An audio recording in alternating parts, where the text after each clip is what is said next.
আমার নবী বললেন সাহাবারা রাত্রি বেলায় ঘুমানোর আগে এক কদম দিয়ে তোমরা ঘুমাও।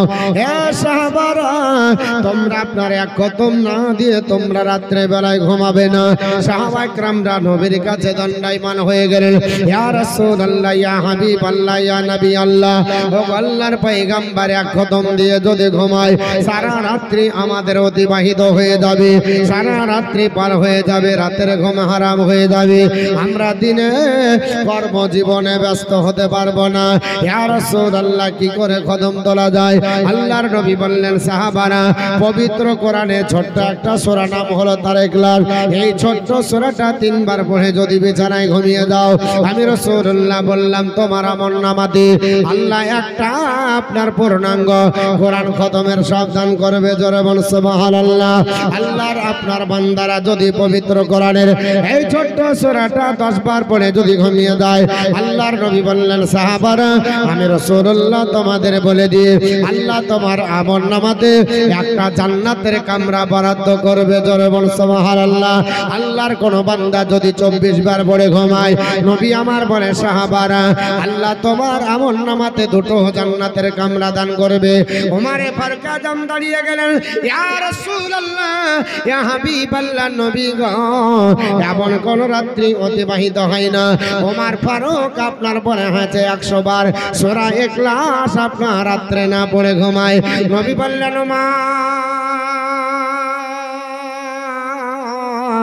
আমি রাসূলুল্লাহ তোমাকে জানিয়ে দিই আল্লাহ কিয়ামতের দিনে হিসাবের পরে আল্লাহ তোমার আমলনামাতে 10টি জান্নাতের কামরা বরাদ্দ করবে।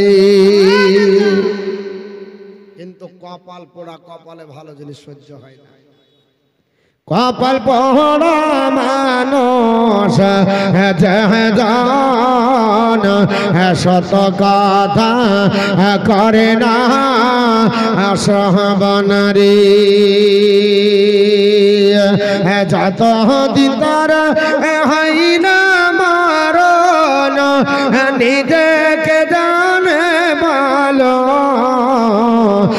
গরহমত মেলায়েতেম হলে মায়ামিনার কোলে গরহমত মেলা বসাব পরে আশির যার নবী উম্মত বালিকা দিল গরহমত মেলা। আমার মুসলমান বলার উদ্দেশ্য হলো আমি যেটা আপনাদেরকে বোঝাতে চাইছিলাম, আল্লাহর কোরআন পড়েন, কোরআন আপনার স্টাডি করেন। আমার নবী বলেছে সাহাবারা মান কারাআল কুরআনা ওয়া আমিলা বিমা ফিহি উলবিসা ওয়ালিদাহু তাজান ইয়াউমাল কিয়ামাতি তাওহু আহসানু মিন দাওইশা। আল্লাহর নবী বললেন যে কোরআন পড়ে আর ওর উপর আমল করবে, আল্লাহ পাক ওই ব্যক্তির পিতামাতার মাথার উপরে হাসরের ময়দানে একটা নূরের টুপি পরাবে, যে টুপির জ্যোতিটা এত সুন্দর হবে, যে টুপির জ্যোতিটা এত আলোকিত হবে, যার জ্যোতি সূর্যের জ্যোতি অপেক্ষা বেশি উজ্জ্বল হবে। জোরে বল সুবহানাল্লাহ। বর্তমান যুগে আল্লাহর কোরআন স্টাডি হয় না, আল্লাহর কোরআন স্টাডি শুধু মরার বাড়িতে হয়। মরলে আপনার দুঃখ তুলে দাও, ঠিকা মেরে দাও, আর বাড়িতে প্রত্যেক দিন আপনার বলা হয় না। মুসলমান এটার নাম আপনার কোরআন পড়া নয়, কোরআন পড়ার নাম হলো কোরআনকে বাড়িতে প্রতিদিন স্টাডি করেন, দিয়ে আপনার কোরআন বোঝেন কি বলতে চাইছেন আমার আল্লাহ। এটা আপনার বাড়িতে আমার বাড়িতে কোরআন থাকার দরকার আছে না নাই? যদি আপনার বলা হয়েছে থাকে আর কোরআন যদি আপনি স্টাডি করেন, তাহলে আপনার কোনো সমস্যার সমাধান আপনার চাওয়ার জন্য আর আপনার বলা হয়েছে দৌড়ে বেড়াতে হবে না। আল্লাহর কোরআন বলছে আমি any problem I will be solve, সব সমস্যার সমাধান আমি আল্লাহর কোরআন দেব। ও আল্লাহর বান্দা বান্দিরা আমার কাছে চলে আসো, আমি আল্লাহর কোরআন কোনদিন কাউকে আপনার ফিরিয়ে দিইনি। আপনার যদি বুঝতে অসুবিধা হয় তাফসীর ঘাটতে হবে, আপনি তাফসীর ঘাটলে উত্তর পেয়ে যাবেন।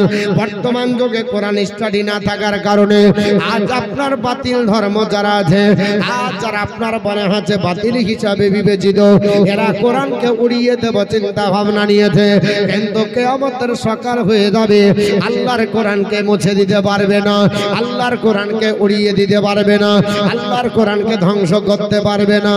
আজ থেকে আপনার বলা হয়েছে পৃথিবীর জমিনে 24 বছর আগে এই ভারতের মাটিতে পশ্চিমবঙ্গের আপনার বড় রাজ্যে আমাদের কলকাতা হাইকোর্টের প্রধান বিচারপতি নাম হলো ম্যাডাম পদ্মা খাস্তিকি। তিনি বলেছিলেন, ওরে জগতের মানুষ তোমরা শোনো, আল্লাহর কোরআন এমন একটা গ্রন্থ যাকে পড়লে মানুষের আপনার মন চেঞ্জ হয়ে যায়, পড়লে যাকে আপনার মানুষ মুসলমান হয়ে যায়, যাকে স্টাডি করলে মানুষের পরিবর্তন হয়। এই কোরআনকে বন্ধ করে দিতে হবে। কোরআনের বিরুদ্ধে কেস করা হয়েছিল, আপনার মাদ্রাসায় কোরআন পড়ানো হবে না, মসজিদে কোরআন আপনার পড়ানো হবে না, কোরআন আপনার বন্ধ করে দাও, তাহলে মুসলমানের জনসংখ্যা আপনার কমে যাবে, মুসলমানের জনসংখ্যা বৃদ্ধি হবে না। ম্যাডাম পদ্মার কাছ থেকে আল্লাহর কোরআন বন্ধ করার চিন্তা করেছিল, কিন্তু মুসলমান আল্লাহর কোরআন বলছে জালিকাল কিতাবুল লা রাইবা ফিহি, কোরআনে কোনো সন্দেহের অবকাশ নাই। আছে নাকি? হবে? ভুল কেউ প্রমাণ করতে পারবে? ম্যাডাম পদ্মা খাস্তিকি বলছে কোরআন বন্ধ করে দিতে হবে। কেন? মুসলমানের জনসংখ্যা বাড়ছে। আরে ম্যাডাম, তোমার পড়ার আগে দরকার ছিল, আজ থেকে প্রায় আনুমানিক 118 বছর আগে একটা গ্রন্থ রচনা করেছেন আপনার শেক্সপিয়ারের পরে, যে আপনার নাট্য সাহিত্যে দ্বিতীয় স্থান অধিকার করেছিলেন, বিশ্ববিখ্যাত একজন নাট্য প্রতিভার অধিকারী, নাম হলো জর্জ বার্নার্ড শো। আপনারা সবাই জানেন খ্রিস্টান ধর্মাবলম্বী, ইংরেজি সাহিত্যে যিনি নাট্য প্রতিভায় সেকেন্ড পজিশন আপনার দখল করেছিলেন রানী ভিক্টোরিয়ার যুগে, যার আপনার বলে হচ্ছে নামে চর্চা ছিল।